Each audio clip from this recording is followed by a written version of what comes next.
Welcome to steno writer YouTube channel.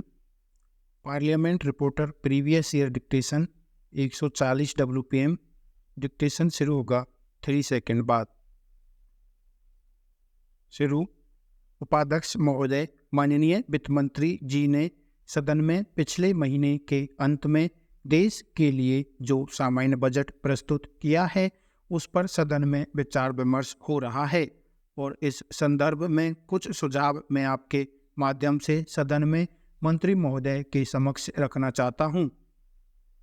महोदय, जिन मामलों को अन्य माननीय सदस्यों के द्वारा पहले ही उठाया जा चुका है उनको न दोहराते हुए मैं अपने अनुभव के आधार पर यह कहना चाहता हूं कि बजट को फरवरी माह में सदन में पेश किए जाने की परंपरा बहुत दिनों से चली आ रही है। आप देखते हैं कि बजट हर वर्ष सदन में प्रस्तुत किया जाता है और बजट में आगामी वर्ष के लिए धन का आवंटन किया जाता है, जबकि पिछला बजट मार्च के महीने में समाप्त होता है। ऐसी स्थिति में विभाग के सचिव द्वारा अधिकारियों को आदेश होता है कि आप जल्दी से जल्दी पिछले बजट के धन का इस्तेमाल करें और नतीजा यह होता है कि रुपया सही रूप में खर्च नहीं होता है और कागजी कार्यवाही पूरी कर दी जाती है। ऐसा इसलिए भी किया जाता है क्योंकि जब तक पिछले बजट में आवंटित राशि का प्रयोग पूरा नहीं होगा तब तक अगले बजट में राशि मिलने में कठिनाई होती है। नए बजट में हर विभाग को उनकी आवश्यकता के अनुसार अधिक राशि दी जाती है। यदि पिछले वर्ष में किसी भी विभाग में वह राशि बच जाती है तो सरकार द्वारा कहा जाता है कि पिछले बजट में आवंटित राशि का ही सदुपयोग नहीं कर पाए हैं तो फिर अगले बजट में आपको अधिक राशि कैसे दी जा सकती है। इसलिए मेरा सुझाव है कि मंत्री महोदय सदन के बुद्धिजीवी लोगों की एक समिति बनाएं जो यह विचार करे कि क्या अगला बजट फरवरी महीने के बजाय कुछ महीने पहले सदन में प्रस्तुत किया जा सकता है ताकि सरकार द्वारा किए गए धन का सही रूप में इस्तेमाल हो सके। जहां तक ग्रामीण विकास का सवाल है, इसके लिए भी वित्त मंत्री जी द्वारा बजट में बहुत कम धनराशि का प्रावधान किया गया है। यदि मैं गलत नहीं हूं तो सत्ता पक्ष और विरोधी पक्ष दोनों का एक ही विचार है कि सरकार को गांवों के विकास को ध्यान में रखते हुए विभिन्न प्रकार की योजनाओं का निर्माण करना चाहिए। अभी मुझसे पूर्व माननीय सदस्य ने कहा कि सरकार द्वारा विभिन्न विलासिता की वस्तुओं पर बजट में छूट दी गई है, लेकिन गांवों के विकास के लिए उपयोग में आने वाली विभिन्न चीज़ों पर कोई छूट नहीं दी गई है। इसके अलावा खेती के काम में आने वाले औजारों पर भी कोई छूट नहीं दी गई है। जब आपने इन चीज़ों पर कोई छूट नहीं दी है तो हमारे देश के गांवों का विकास कैसे हो सकता है। यह सही है कि आपने छोटे किस्म के ट्रैक्टरों पर बजट में छूट का प्रावधान किया है, जबकि बड़े ट्रैक्टरों पर आपने कोई छूट नहीं दी है, बल्कि कारों पर छूट दी गई है। इसलिए मेरा सरकार से निवेदन है कि इस दिशा में सरकार को कदम उठाना चाहिए। अब मैं 2 शब्द शिक्षा के बारे में कहना चाहता हूँ। वास्तविक स्थिति यह है कि गांवों में प्रारंभिक विद्यालय तो हैं, लेकिन इन विद्यालयों में बच्चे पेड़ के नीचे पढ़ते हैं। एक सर्वेक्षण के अनुसार देश में ऐसे विद्यालयों की संख्या हजारों में है। इन विद्यालयों के पास केवल भवनों की ही सुविधा नहीं है, बल्कि बच्चों के बैठने के लिए टाट पट्टी की सुविधा भी नहीं है।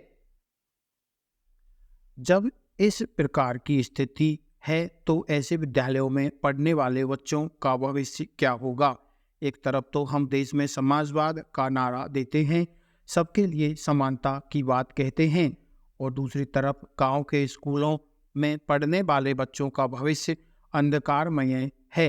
एक स्थिति यह भी है कि जहां पर विद्यालयों के लिए भवनों और अन्य चीज़ों की सुविधा है वहां पर अध्यापकों की व्यवस्था नहीं है। अभी हमारे प्रधानमंत्री जी ने गांवों के विकास के लिए विभिन्न कार्यक्रमों की घोषणा की है, जिसे साकार करने के लिए इस प्रस्तुत बजट में अनेक प्रावधान किए गए हैं, जिनकी सर्वत्र प्रशंसा की जा रही है। यह सही है कि हमारी सरकार द्वारा इतना सब कुछ करने के बाद भी हमारे देश में अपेक्षाकृत पीछे है, जबकि उनकी ओर अधिक ध्यान देना हमारी सरकार का कर्तव्य होना चाहिए।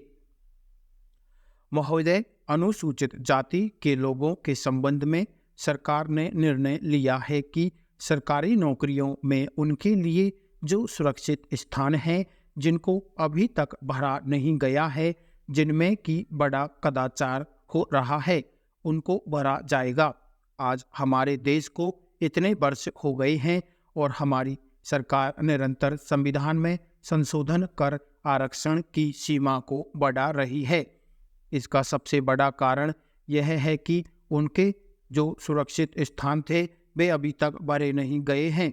मेरा सरकार से निवेदन है कि देश में नए कारखानों की जो भारत सरकार की नीति है, उसमें नौकरी के लिए कमज़ोर वर्ग के लोगों को वरीयता मिलनी चाहिए। यह बात मैं इसलिए भी कह रहा हूँ क्योंकि जिन लोगों के पास अनेक काम के साधन हैं, जिन परिवारों के लोग नौकरियों में लगे हुए हैं, उन्हीं के बच्चों को इन जगहों पर नौकरी मिलती है।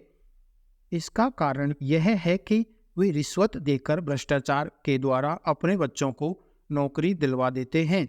इसलिए कमज़ोर वर्ग के लोगों को इस बात का आक्रोश है कि सरकार ने वायदा किया था कि सुरक्षित स्थानों को भरा जाएगा, लेकिन सरकार अपने वायदे को पूरा नहीं कर सकी है।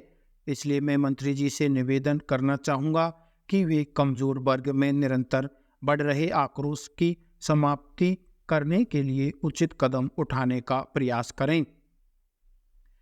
इसके साथ ही मैं एक और बात की ओर सदन का ध्यान आकर्षित करना चाहता हूँ।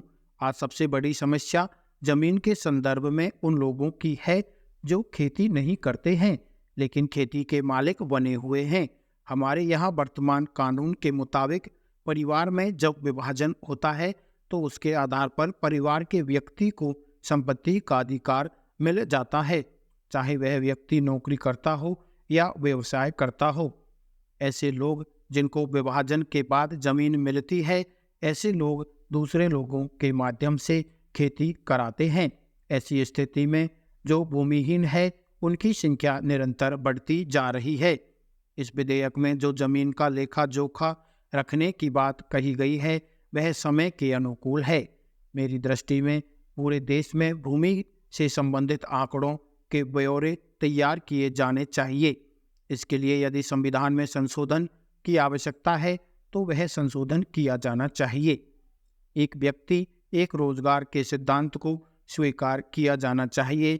इसके अभाव में आज के कानून के अनुसार जमीन का मालिक वह बन जाता है जो जमीन की सेवा नहीं कर पाता है, जो जमीन से दोहन नहीं कर पाता है। इसका नतीजा यह हो रहा है कि जिन क्षेत्रों में मजदूरों से संबंधित समस्याएं खड़ी हो जाती हैं, वहां एक तरफ इसका असर खेती उत्पादन पर पड़ता है और दूसरी तरफ लोगों को रोजगार भी नहीं मिल पाता है। अब मैं 2 शब्द श्रम शक्ति के बारे में कहना चाहता हूँ। हमें इस बात पर गर्व है कि हमारा किसान मेहनती है। हमारे देश के नौजवानों में उत्साह है और वे परिश्रमी भी हैं। हमारे वैज्ञानिक दुनिया के किसी भी देश के मुकाबले में एक अच्छा काम करते हैं। इतनी मानव संपदा मौजूद होने के बावजूद भी हमारे देश में अनुकूल परिस्थितियां पैदा नहीं हो रही हैं। उनकी क्षमता का इस्तेमाल पूरी तरह से नहीं हो पा रहा है। मेरा मंत्री जी से निवेदन है कि उनको श्रम शक्ति पर आधारित योजनाएं गांवों से लेकर राष्ट्रीय स्तर तक बनानी चाहिए। यहाँ पर मैं यह भी कहना चाहता हूँ कि पहले भूदान से काम होता था और कुछ काम श्रमदान से भी होता था, लेकिन अब वे सारे काम छोड़ दिए गए हैं। जब तक ये काम सरकारी अधिकारियों पर निर्भर रहेंगे तब तक जनता को उसमें भागीदार नहीं बनाएंगे, तब तक देश उन्नति नहीं कर सकता है। मेरे कहने का तात्पर्य यह है कि अगर गांवों में आपको स्कूल का निर्माण करना है या कोई अस्पताल बनाना है तो आप गांवों के लोगों से कहें कि वे आधा हिस्सा श्रम के रूप में योगदान दें और बाकी सरकार खर्च करेगी। इससे गांव के लोगों में उत्साह पैदा होगा। समाप्त।